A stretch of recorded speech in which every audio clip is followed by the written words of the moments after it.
J'aborde la deuxième section du deuxième chapitre de la deuxième partie, à savoir les principales fonctions de l'entreprise. Après la fonction production, on va voir aujourd'hui la fonction marketing. Mais avant, j'aimerais introduire un peu cette fonction pour dire que la fonction commerciale, d'une façon générale, a considérablement évolué au sein des entreprises. Au début de l'ère de la production de masse, Henry Ford, par exemple, produisait une voiture noire standardisée, on a vu ça à la première partie, pour toutes sortes de clientèles. L'importance dans son temps a été donnée aux problèmes de production, tels que l'accroissement des capacités, la diminution du coût et l'augmentation de la productivité. Dans ce contexte, évidemment, les problèmes de commercialisation étaient relégués au second plan, donc étaient secondaires. Ces problèmes n'étaient pris en considération qu'une fois les produits mis au point et fabriqués, donc l'entreprise était plus ou moins dans une logique production-marché. Dans cette logique-là, l'action commerciale des entreprises avait pour objectif d'attirer les clients pour écouler la production. Cette logique est actuellement renversée, carrément. L'entreprise ne peut plus se permettre de produire et chercher à vendre par la suite, mais elle doit désormais étudier son marché pour définir tout d'abord ce qu'elle va produire et ensuite essayer de s'adapter à cette demande. On est donc dans une logique marché, production, marché. Avec cette logique, le client devient le centre des préoccupations des gestionnaires. L'entreprise produit pour satisfaire les besoins des consommateurs et le marketing devient une fonction essentielle au sein de l'entreprise. Le marketing, d'une façon très résumée, consiste à s'interroger sur les besoins du marché pour définir ensuite les biens et les services à produire. Bon, d'une fonction marginale, tout à fait marginale, le marketing est devenu actuellement une fonction essentielle au sein de toutes les entreprises. Si maintenant on veut définir un peu cette fonction-là et montrer un peu la place qu'elle représente au sein de l'entreprise, on peut dire que la fonction marketing peut être définie actuellement comme l'ensemble des actions. Donc on a vu ça, chaque fonction c'est un ensemble de tâches, c'est un ensemble d'actions qui ont pour objectif de comprendre tout d'abord les attentes des clients, étudier et prévoir l'évolution de la demande pour réaliser l'adaptation contenue de la production aux besoins du marché et mettre en œuvre la stratégie commerciale de l'entreprise.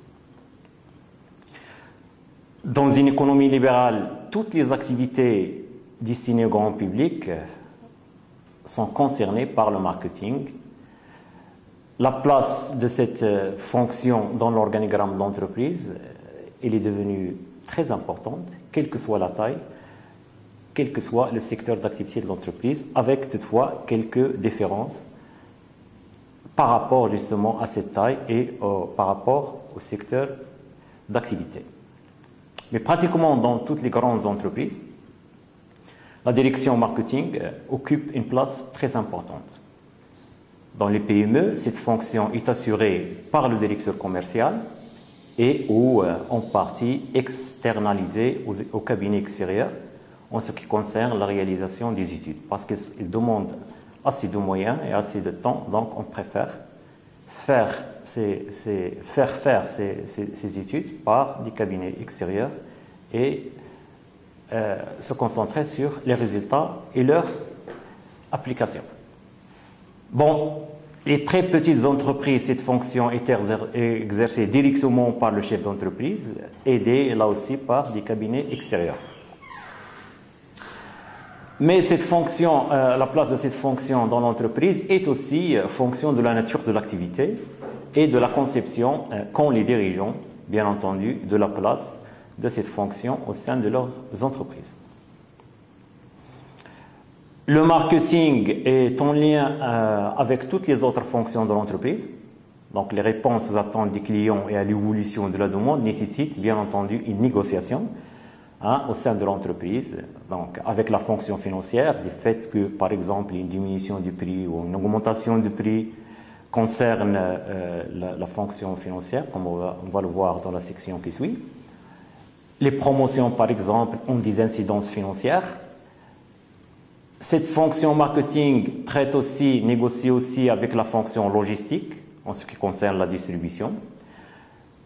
Elle négocie aussi avec la fonction de production pour des questions de qualité, de quantité, etc. Bon, la mission en général de cette fonction se situe à un double niveau. Il y a deux niveaux.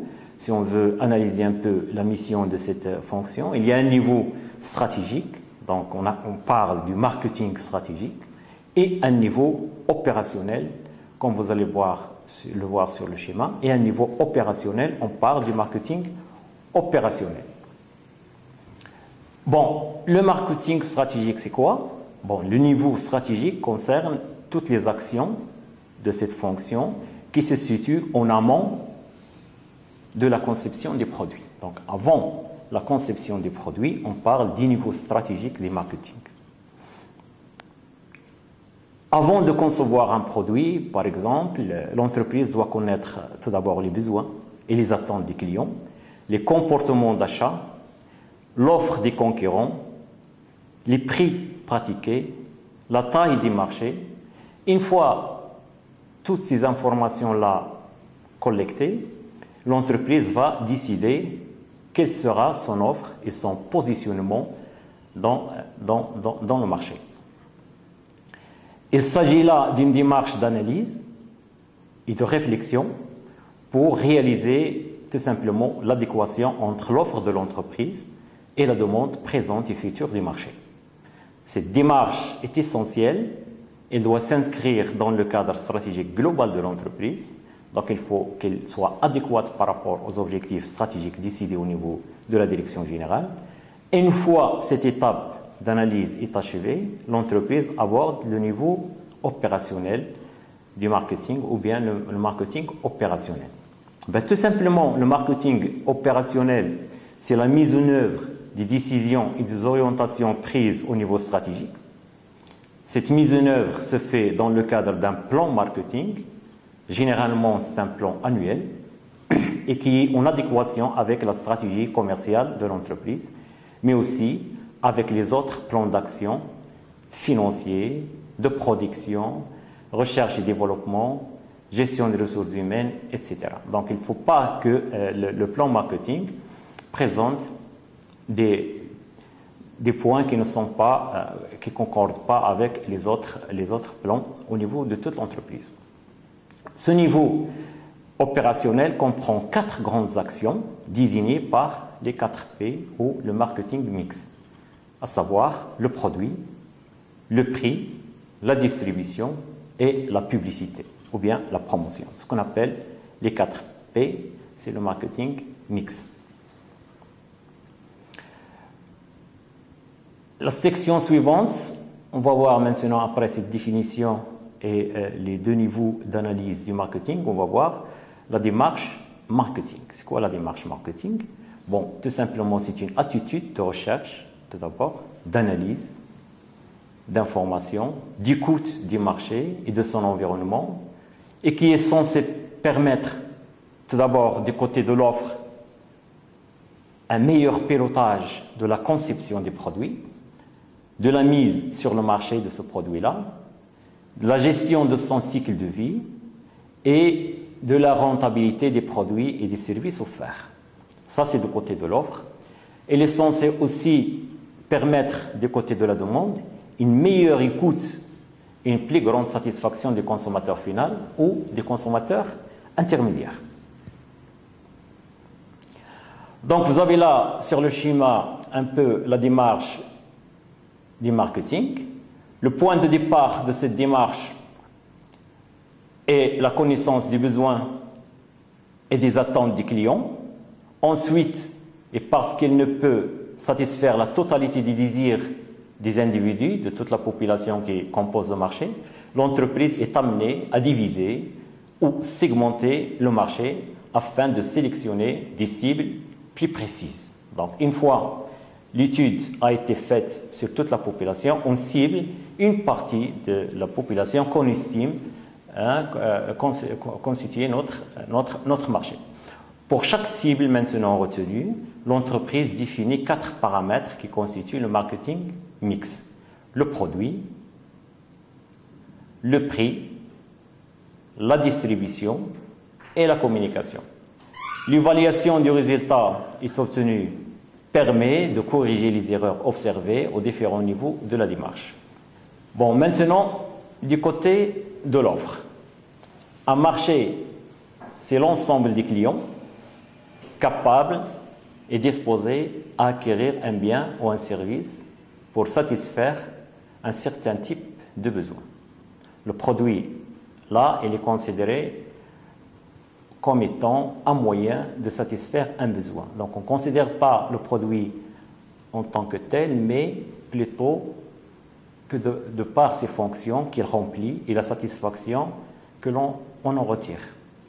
Ce sont ces fonctions que le responsable marketing va chercher à mettre en valeur et à vendre. Il existe 4 niveaux d'analyse du marché. Tout d'abord, il y a le marché principal. C'est quoi le marché principal? Donc, il correspond à l'ensemble des produits techniquement identiques et directement concurrents. Ça, c'est le marché principal. Il y a le marché environnant. Donc là, il est composé des produits de nature différente des produits du marché principal, mais satisfaisant les mêmes besoins dans les mêmes conditions. Et enfin, il y a le marché générique. Et là, il comprend tous les produits liés à la catégorie de besoins satisfaits par les produits du marché principal. On ajoute aussi un marché de support ou un marché support. Là, est associé aux produits dont l'existence est nécessaire, la consommation des produits du marché précédent. L'analyse du marché du point de vue demande, on part de la population totale.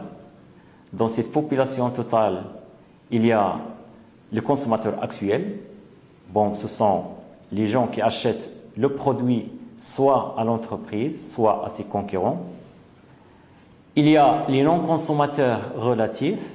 Donc, ce sont les clients qui n'achètent pas actuellement parce qu'ils ne sont pas peut-être informés. Ils ignorent l'existence des produits. Ils n'en voient pas l'utilité ou trouvent son prix peut-être trop élevé. Donc là, vous voyez qu'il y a tout un travail du marketing, des mix à faire à ce niveau-là, les non-consommateurs relatifs.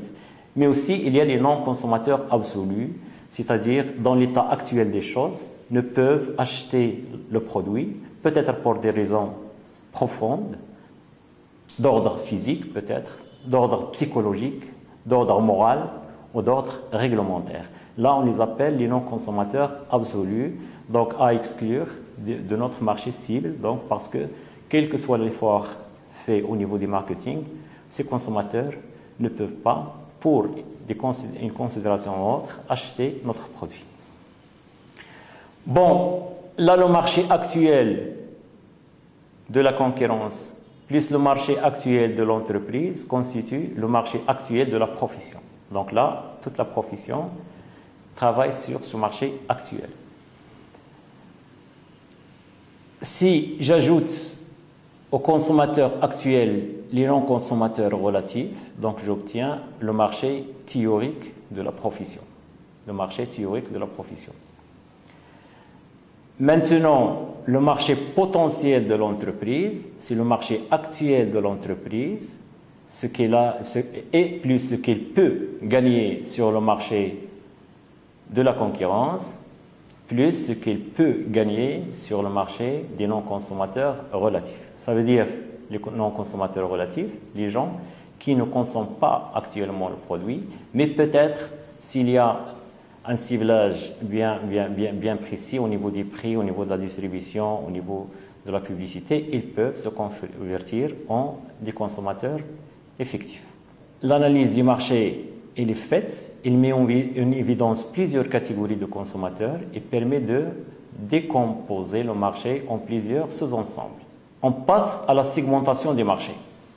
Pour un marché donné, il est rare que les consommateurs manifestent les mêmes goûts, opinions et comportements, d'où la nécessité, bien évidemment, pour les entreprises de définir au sein des marchés des groupes de consommateurs homogènes, c'est-à-dire répondre à la question de quel individu s'agit-il. C'est ce qu'on appelle la segmentation. Donc, c'est une méthode de découpage du marché en groupes de consommateurs manifestant des comportements homogènes ou similaires, ce qu'on appelle des marchés cibles. À chaque cible, alors, l'entreprise doit élaborer une offre plus adaptée, un mix approprié. Plusieurs catégories de variables de segmentation sont utilisées à cette fin. Il y a les caractéristiques sociodémographiques, l'âge, le sexe, le niveau d'éducation, la profession, le revenu ou le lieu d'habitation. En deuxième lieu, il y a les caractéristiques subjectives, c'est-à-dire personnalité, style de vie. En troisième position, il y a les variables comportementales, tout ce qui relève des groupes de consommation par rapport à leur comportement vis-à-vis des produits, taux d'utilisation, lieu d'achat, mode de consommation, etc. Et en dernier lieu, il y a les avantages recherchés. Et là, cette connaissance au niveau des avantages recherchés va nous permettre d'adapter le produit aux besoins. Les variables là, de segmentation elles sont très importantes et c'est toute la recherche au marketing, une grande partie de la recherche au marketing est axée sur ces éléments-là. Voyons maintenant le comportement des consommateurs. De part que la clientèle est l'élément d'actif le plus important d'une entreprise, donc il est nécessaire de bien connaître son comportement. Ce comportement est appréhendé sous la forme d'un processus, c'est-à-dire une suite d'étapes qui part de la connaissance des besoins à l'achat. Suivant ce schéma, donc on part de la reconnaissance des besoins, la phase essentielle qui déclenche le processus d'achat. Donc les consommateurs éprouvent un certain nombre de besoins qui ne se manifestent que s'ils sont activés par divers stimuli. Après la reconnaissance de besoins, le consommateur normalement recherche des informations. Donc une fois le besoin il est là, il va chercher des informations sur les possibilités de le satisfaire. Ces informations peuvent être trouvées dans des sources diverses. Et après, il fait une sorte d'évaluation des solutions. Donc, les marques sont comparées les unes aux autres, les prix sont comparés les uns aux autres en fonction des caractéristiques que ces produits offrent. Et intervient la décision, c'est l'étape au cours de laquelle le consommateur décide ou non d'acheter le produit. Donc, différentes contraintes peuvent intervenir dans le choix des consommateurs. Bon, des contraintes économiques, des contraintes sociales, des contraintes culturelles, des contraintes de disponibilité, etc. Et généralement, il y a une étape d'évaluation post-achat. Au cours de cette étape, les consommateurs vont évaluer la satisfaction ressentie avec la satisfaction qu'ils avaient prévue au départ. Si l'évaluation est positive, un phénomène de feedback peut renforcer le comportement des consommateurs et refaire la même expérience avec le même produit. On est là dans la question de fidélité des clients. Si l'achat est courant, un produit de grande consommation, donc cette évaluation se fait automatiquement et le client revient directement vers le produit qui lui a donné satisfaction. S'il s'agit d'un achat réfléchi, alors tout ce qui est meubles, électroménagers, etc., le processus est d'une autre nature. S'il s'agit en dernier lieu d'un achat spécialisé, voiture, appartement, etc., là, le processus prend une autre forme.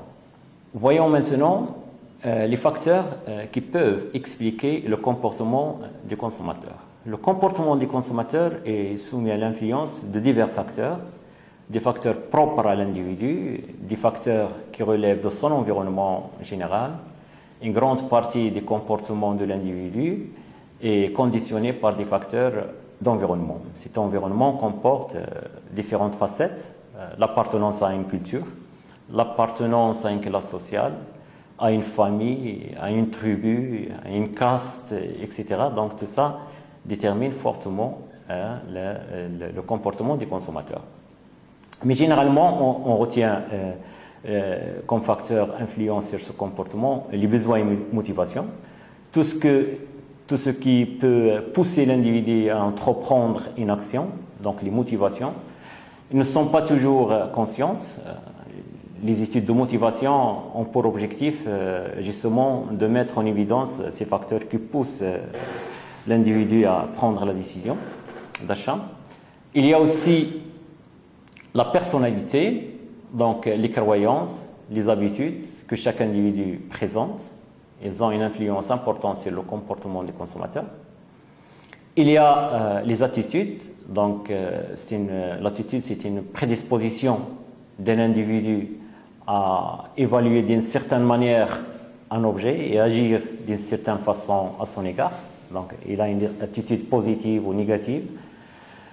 Et enfin, il y a le style de vie. Donc là, c'est le mode de vie adopté par une personne qui exprime ses activités, ses intérêts, ses opinions, etc. Et tout ça, ça représente un champ d'études très important que le marketing doit connaître avant de se lancer sur la phase d'élaboration du marketing mix.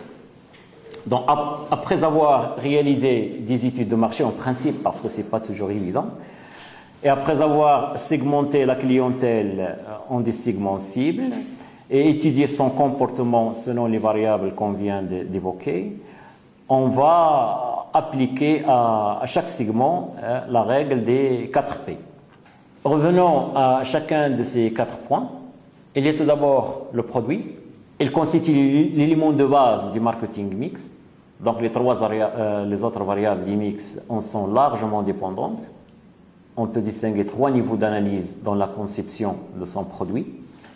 Il y a tout d'abord le produit central, c'est-à-dire ce qui répond aux besoins. Donc il y a un produit central. Il y a ensuite le produit tangible, c'est le produit qu'on touche, qui sera offert aux consommateurs dans les points de distribution.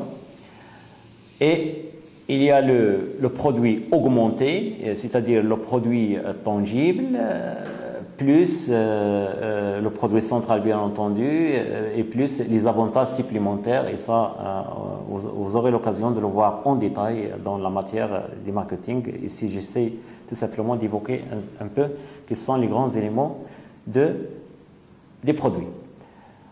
Un produit peut être défini par ses caractéristiques fonctionnelles, mais aussi en termes d'image.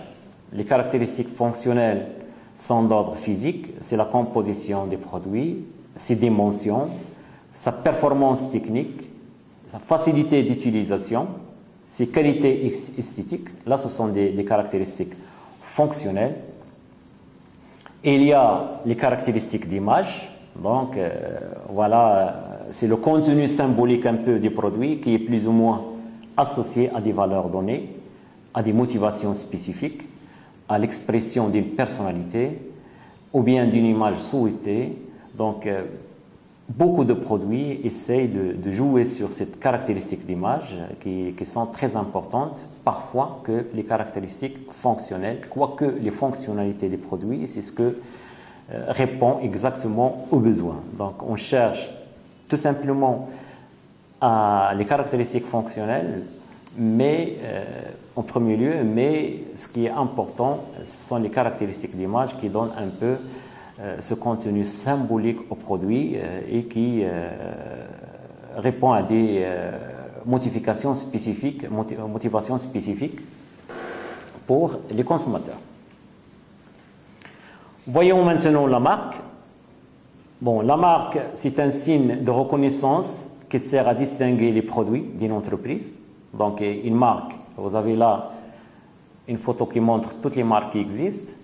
Donc, une marque, ça peut être un nom, un signe, un symbole, Vous voyez qu'il y a des symboles, il y a des signes, il y a des noms indistincts ou toute autre combinaison de ces éléments servant à identifier les biens et services d'un vendeur et à le différencier de ses concurrents. Donc une entreprise a le choix entre utiliser une ou plusieurs marques.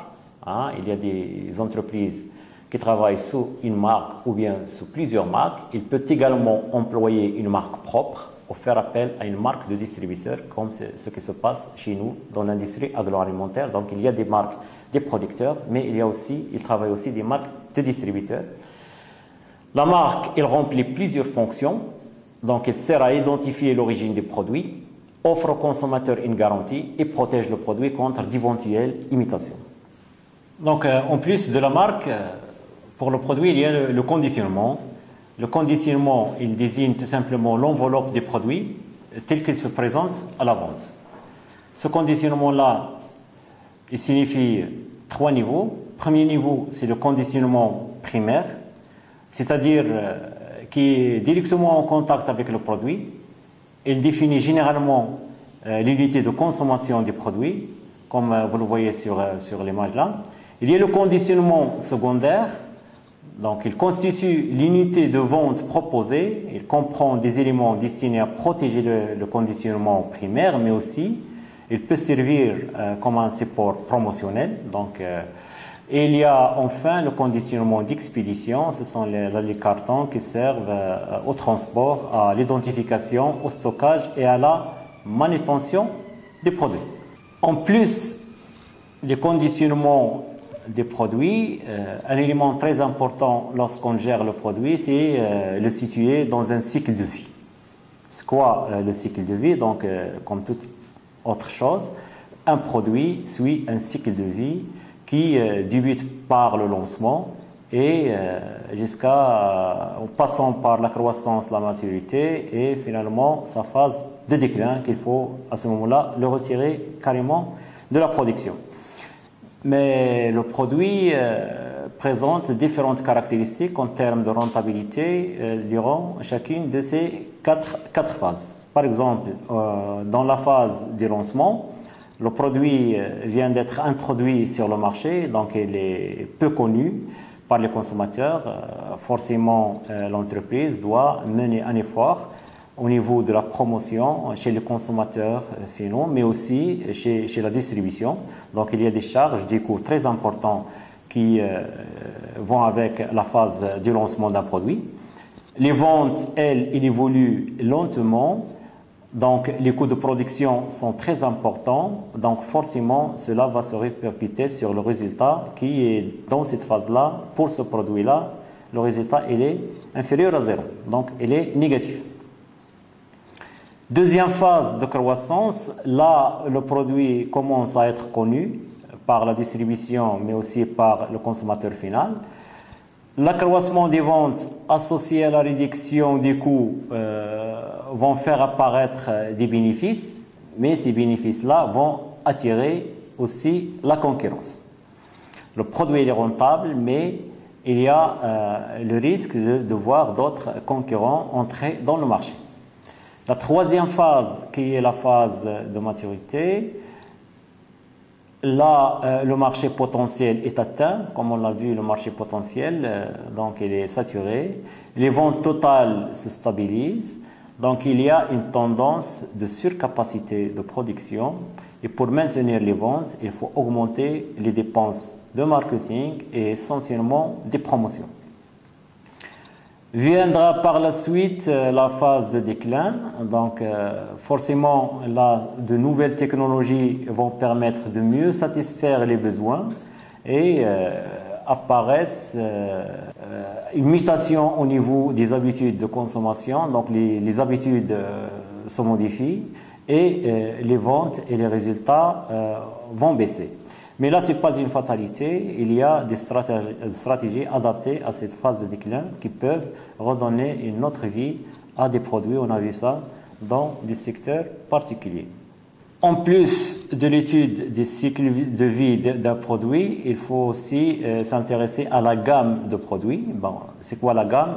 Tout simplement, c'est l'ensemble des produits fabriqués par une entreprise et qui constituent son portefeuille de produits. Il est nécessaire donc de regrouper en ensemble homogène les produits de l'entreprise ou en gamme de produits. Donc une gamme, elle est constituée par l'ensemble des produits qui sont proches les uns des autres parce qu'ils remplissent la même fonction. Donc ils ont les mêmes fonctionnalités. Ou bien ils sont vendus au même groupe de consommateurs ou sont commercialisés par les mêmes circuits de distribution. Là, ce sont des gammes de produits. Et une gamme est généralement caractérisée par deux dimensions. On parle de la largeur et de la profondeur. Bon, nous avons là un exemple d'une gamme de yaourts. Vous voyez bien que la largeur elle est égale au nombre de lignes ou de catégories de produits existants. Une augmentation de la ligne est associée à une politique de diversification. Donc nous avons là le nombre de lignes 3, la ligne yaourt aux fruits, la ligne yaourt nature et la ligne crème dessert. Donc la largeur de la gamme elle est composée par 3 lignes. Il y a aussi la profondeur de la gamme, c'est le nombre de modèles par ligne. Donc nous avons la première ligne yaourt aux fruits, nous avons 3 modèles, pack de 4 yaourts à la pêche, pack de 4 yaourts à la fraise et pack de 8 yaourts aromatisés aux fruits. Donc chaque ligne là, il y a 3 modèles. Ce que nous avons là, une longueur de la gamme qui est égale au nombre total de produits. Bon, si les lignes ont la même profondeur, la longueur de la gamme ici est égale à 9 produits. Ça veut dire profondeur fois la largeur.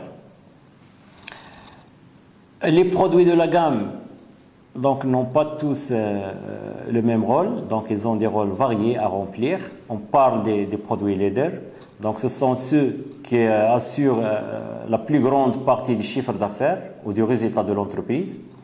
Les bénéfices dégagés par ces produits peuvent être investis sur les autres produits peu rentables, notamment les produits qu'on vient de lancer, qui sont en leur phase de lancement, sont financés par les bénéfices dégagés sur les produits leaders, qui sont généralement en phase de croissance ou de maturité. Deuxièmement, il y a les produits d'appel. Donc là, sont généralement les premiers prix et constituent des versions simplifiées des produits leaders. Et ils ont pour rôle tout simplement d'attirer les consommateurs vers la consommation des produits leaders. Et en troisième lieu, il y a les produits de prestige. Donc, ont pour rôle de valoriser un peu la gamme en lui conférant une image de haute qualité. Nous avons des exemples dans, par exemple, l'eau de table, il y a des produits de prestige. Donc, leur rôle essentiel, c'est donner de la valeur à cette gamme-là. L'existence de ces produits répond plus à des préoccupations commerciales et d'image que des préoccupations financières. Parfois, elles sont peut-être vendues à des prix qui sont inférieurs à leur coût. Mais l'objectif, c'est un objectif de valorisation des produits. Et il y a des produits tactiques, donc là, ce sont des produits qui ont pour objet d'occuper le terrain et de contrer un peu la concurrence. Donc l'entreprise n'est pas intéressée par ces produits-là, mais c'est simplement pour remplir, être présent face à la concurrence sur un segment particulier. Et enfin, il y a des produits qui sont appelés des produits régulateurs. Là, ce sont des produits qui ont un rôle financier et sont destinés à absorber les coûts fixes et à amortir les variations du chiffre d'affaires. Là, vous voyez, donc, les produits de la gamme ne remplissent pas les mêmes rôles. Chaque produit a un rôle à jouer. Là, maintenant, on passe à la gestion de la gamme de produits. Il y a deux mouvements intéressants. Donc, ou bien une extension de la gamme, ou bien une contraction de la gamme, de politique à jouer à ce niveau de la gamme de produits. Une politique d'extension, par exemple, assure une meilleure couverture des marchés, donc réduit la vulnérabilité par la diversification et permet une meilleure rentabilité des moyens. Nous avons là, dans le schéma, il montre l'augmentation de la largeur. Donc, on ajoute des lignes supplémentaires à notre exemple avec 4 modèles. Donc, yaourt 0% matière grasse, c'est un exemple, donc avec 4 modèles. Et aussi, dans la politique d'extension, on peut jouer sur la profondeur, le nombre de modèles au sein de la ligne et ajouter un modèle à chacune des lignes. Cette politique d'extension de la gamme se fait suivant 2 modalités, donc soit l'extension vers le bas, soit l'extension vers le haut. Dans le cas de l'extension vers le bas, on essaie d'exploiter une image gagnée à travers les produits de haut de la gamme et de toucher un public plus large. Donc on essaie d'exploiter un peu cette image dont bénéficient les produits, notre produit chez les consommateurs, et on diversifie un peu. Donc c'est une extension vers le bas. On essaie de toucher le maximum de clients justement en jouant sur cette image-là. Et il y a l'extension vers le haut. Alors là, on repositionne l'image de l'entreprise et on lui offre des segments plus rentables. Donc, on est dans l'extension vers le haut. Concernant maintenant le deuxième volet de cette gestion de la gamme, il y a la politique de contraction. Donc, il vise à concentrer les efforts sur un nombre de produits plus faibles. Donc, les objectifs poursuivis sont essentiellement la réduction des coûts. Donc, on élimine du modèle de la largeur ou bien carrément une ligne de produit.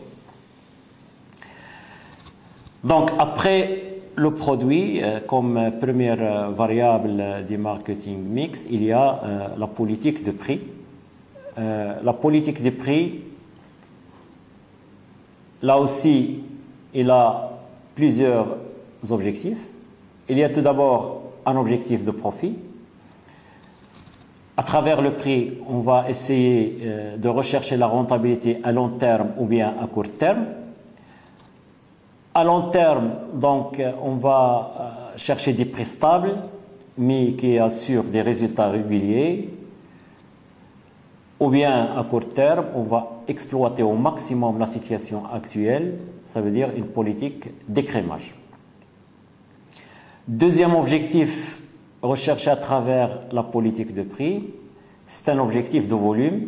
Donc l'entreprise va chercher à développer ses ventes et la fixation des prix au rapport objectif d'accroître les parts de marché. Donc on est dans une politique de pénétration. Troisième objectif qu'on peut rechercher avec le prix, c'est un objectif de concurrence. Donc l'entreprise veut se positionner sur le marché, éviter la concurrence ou empêcher l'entrée de nouveaux concurrents en pratiquant des prix assez bas. Et en dernier lieu, cette politique de prix a un objectif d'image de marque. Donc le prix est un moyen de communication sur la qualité des produits. Généralement, par des prix élevés, l'entreprise vise un positionnement haut de gamme dans l'esprit des consommateurs. Donc, le prix, c'est une variable très importante qui peut jouer des rôles très importants selon les objectifs stratégiques de l'entreprise. Maintenant, comment le prix est fixé? La fixation des prix suit 2 logiques. Tout d'abord, à partir du coût, les coûts fixes ou bien les coûts de structure vont déterminer quel est le niveau des prix à pratiquer. La fixation des prix à partir de la demande, donc généralement les ventes varient inversement au prix. Là, c'est le coefficient d'élasticité que vous allez voir au niveau de la microéconomie. Ce coefficient-là de la demande d'un produit par rapport à son prix est égal au rapport des pourcentages de la variation des quantités demandées et des prix correspondants. Je vous donne un exemple. Par exemple, le prix d'un produit qui va passer de 100 à 80, donc il va baisser de 20. Sa demande va passer de 200 à 300. Donc là, on remarque, une fois le prix va diminuer, la demande va augmenter, mais là, suivant le coefficient d'élasticité. Donc la variation du prix dans notre exemple, c'est moins 20.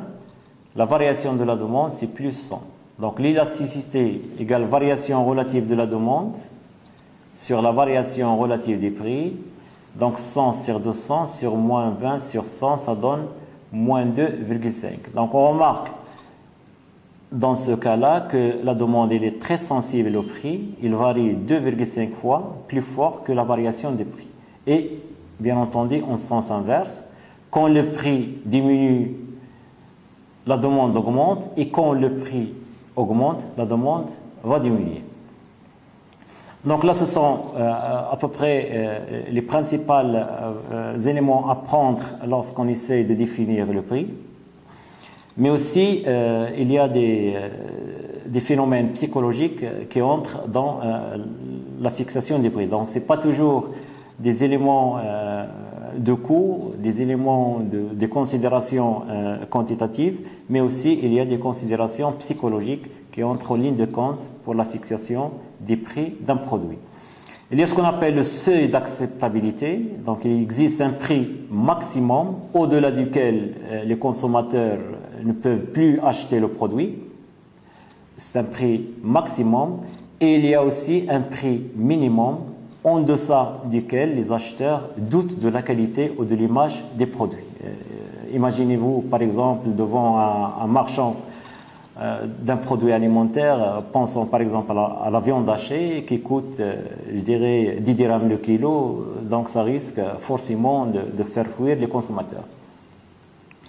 Il y a aussi, en plus des seuils d'acceptabilité, il y a le prix psychologique optimal. Donc il s'agit d'un prix magique, défini en référence à un chiffre rond, qui correspond à un seuil psychologique pour le produit considéré. Pensez par exemple à un produit qui coûte 99 dirhams et pas 100 dirhams, donc la différence elle est minime, mais psychologiquement elle est très importante.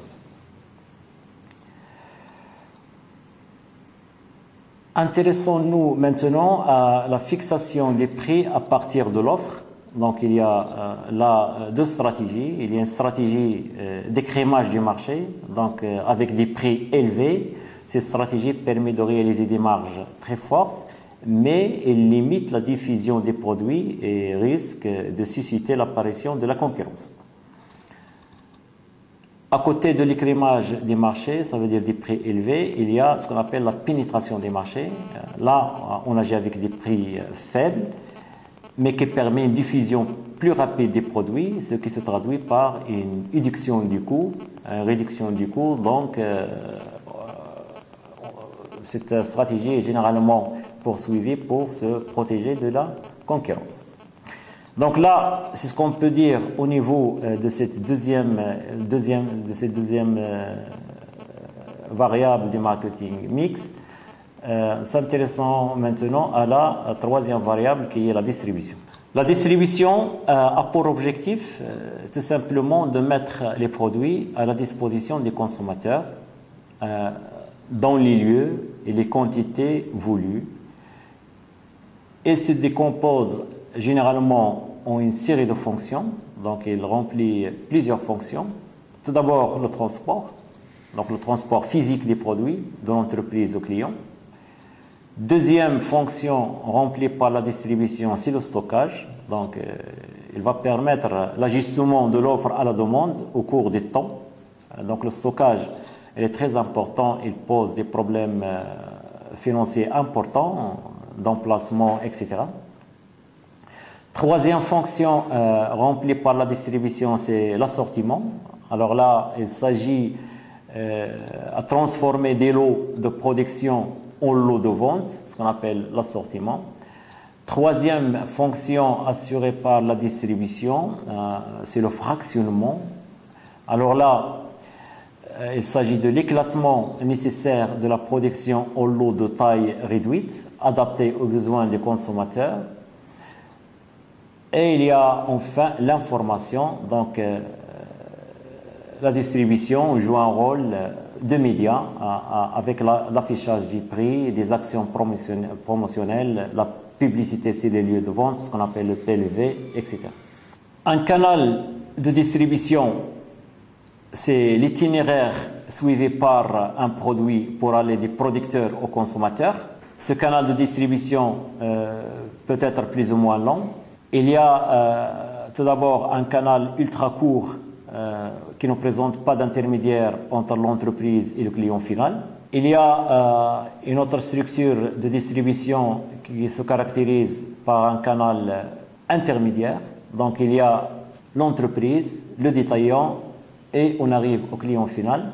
Il y a des canaux qui sont longs, donc il intéresse plusieurs intermédiaires, l'entreprise, grossiste, détaillant et client final, ou bien entreprise, semi-grossiste, grossiste, détaillant et client final. En dernier lieu, on parle aussi de la force de vente. Lorsqu'on évoque la distribution, tout simplement, c'est l'ensemble des personnes en relation directe avec les acheteurs. Ces personnes-là, elles jouent un triple rôle. Elles prospectent, elles vendent et assurent un certain nombre de services comme l'aide aux distributeurs pour présenter les produits, la gestion des commandes, la circulation de l'information commerciale, etc. Donc là, ce sont les éléments qui concernent un peu ce troisième élément du marketing mix. Le dernier élément, c'est la communication. Donc, on peut définir la communication comme l'ensemble des signaux émis par l'entreprise en direction des clients actuels, bien entendu, et clients potentiels, aussi vis-à-vis des distributeurs ou bien de toute autre cible.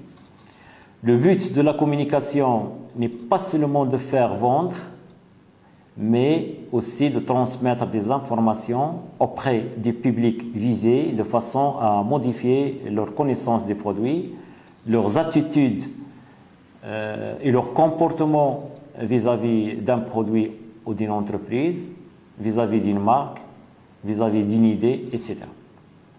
Donc voyons que la communication joue un rôle très important. Il déclenche le désir, il crée le besoin.